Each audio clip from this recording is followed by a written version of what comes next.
ഷാർജയിൽ വിഭജയ്ക്ക് പിന്നാലെ വീണ്ടും മലയാളി യുവതി ജീവനൊടുക്കിയ സംഭവത്തിൽ കൂടുതൽ വിവരങ്ങൾ പുറത്ത്.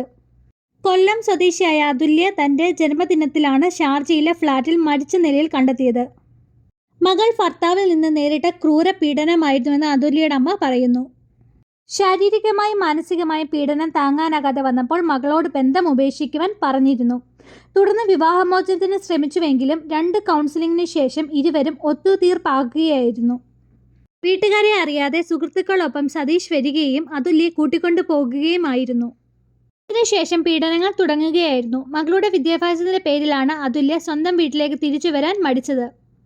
വിവാഹബന്ധം വേർപെടുത്തിയാൽ സമാധാനത്തോടെ ജീവിക്കുവാൻ സമ്മതിക്കില്ലെന്ന് സതീഷ് ഭീഷണിപ്പെടുത്തിയിരുന്നു.